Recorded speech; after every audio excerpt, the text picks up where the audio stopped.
Yeah, hi there. This is Michael Buckoff from BetterToeflScores.com, and the purpose of this video is to answer a question from one of my visitors at Better TOEFL Scores, and the person is asking me particularly about how to improve his TOEFL reading score, but probably this person also wants to improve his overall score as well. Let me read the email.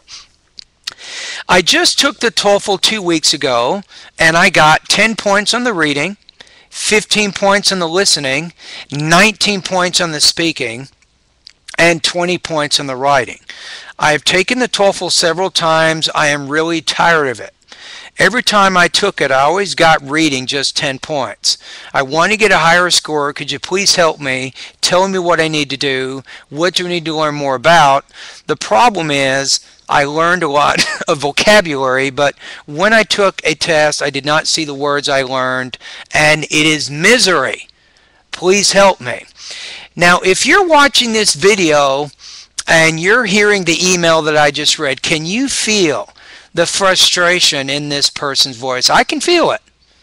Can you feel it? Now, I'm talking now directly to this student. Now, the first piece of advice is to stop taking the TOEFL test.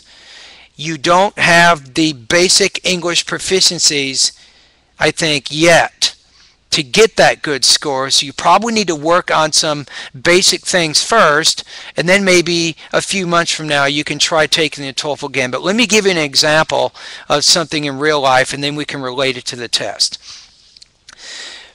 Now, someone maybe wants to run a marathon. I'm a runner myself, but let's say that you want to run 42 kilometers. Now, do you think that you can run 42 kilometers if you're practicing running only twice a week? No, of course not, right?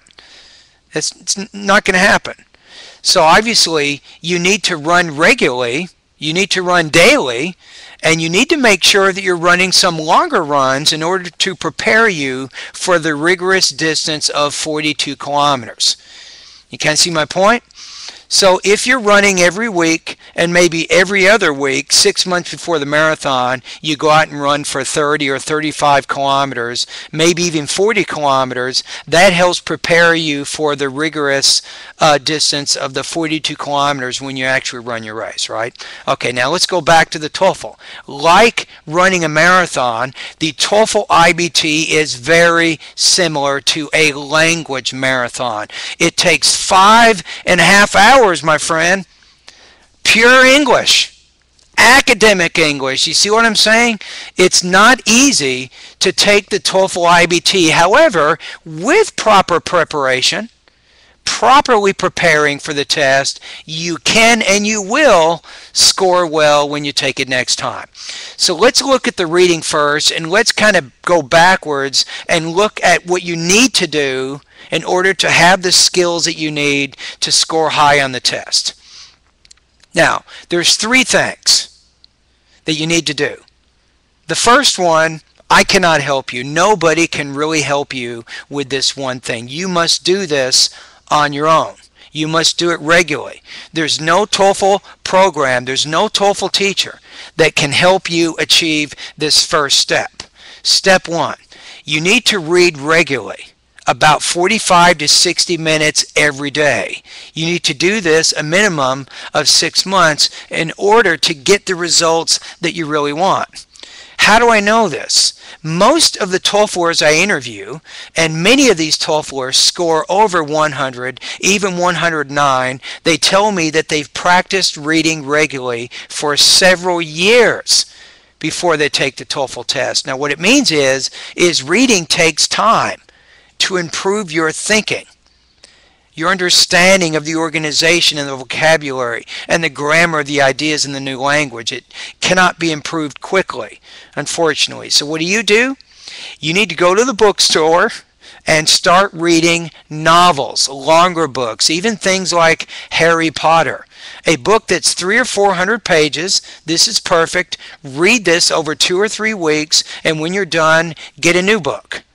This is very, very good. It helps build your reading proficiency. You can also read magazines. You can read newspapers. A newspaper that I recommend is the Wall Street Journal. If you want to read magazines, read things like Newsweek, maybe Time magazines, so you get information about culture and events and science and things of that nature. You see what I'm saying? So that's the first step, is to extensively read every day.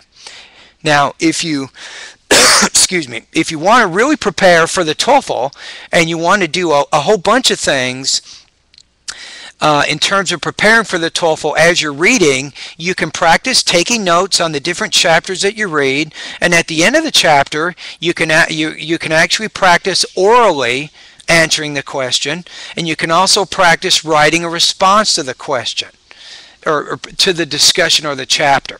So using your notes, you make a summary orally, or you make a written summary. This helps prepare you for TOEFL integrated speaking and integrated writing.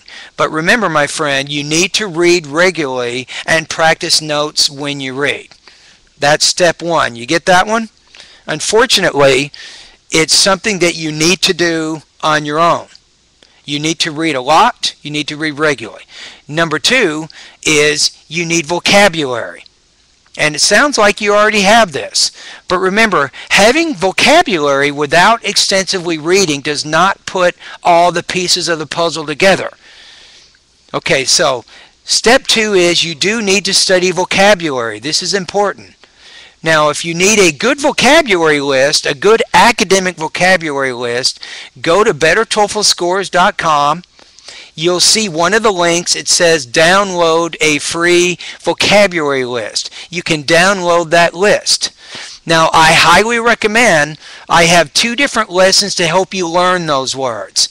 These are called TOEFL Vocabulary Lessons 3 and TOEFL Vocabulary Lessons 4. Both of these lessons are found at Better TOEFL Scores. They're inexpensively priced, and they can help you learn the words that you're studying. You can even download the audio files of all the words on my list, and you can put the audio files on your MP3 player, and that's very important because you can activate your learning abilities in addition to just reading the words. Now, the other part of vocabulary is, as you're studying the vocabulary, in addition to putting these vocabulary words on your MP3 player, I also recommend that you make individual note cards for each of the words that you study. Let's say you took the word arduous, and you take arduous, you write arduous on one card, and then you put the meaning of it on the other side. You'll put maybe a sample sentence, the meaning, you'll put some synonyms and antonyms to that word, and that way you can study these words regularly over time. And that also can help you learn these words. But remember, what I'm saying here is vocabulary study without extensive reading practice is useless. But if you study vocabulary and you read regularly, that's a great combination, because you begin to see the words in the reading passages that you're studying, and that helps reinforce the meanings of these words. That's very good. Now, step three. Now, let's just recap what I've said so far. So far, I said you need to read regularly. Number two, you do need to study vocabulary. Number three is you need some TOEFL reading skills and strategies. Now, most TOEFL books will have this, and I also sell these at my website. So if you want some TOEFL lessons, again, you can go to Better TOEFL Scores and you can look at my TOEFL reading lessons. Remember, the purpose of these lessons is to give you strategies, test-taking strategies, for example, for main idea questions. But you also know that there's what's called completing charts and schematic tables, and I'll also show you how to answer those kinds of reading questions. So, by reading extensively, by studying vocabulary, and by having good test-taking skills and strategies for the reading section, you will have the concentration, which means you won't daydream when you're reading the TOEFL passages on the test. You can actually focus on the content, and you can remember more of what you read, and you will actually be able to read faster than what you do now.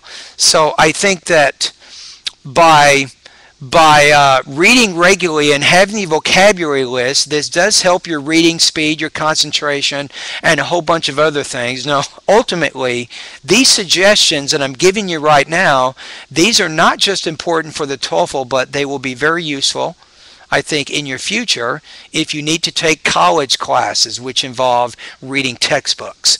So I'm not just trying to give you a high TOEFL score on the reading. I'm trying to develop and show you some good study habits that can help you in your future. Okay? And good luck to you.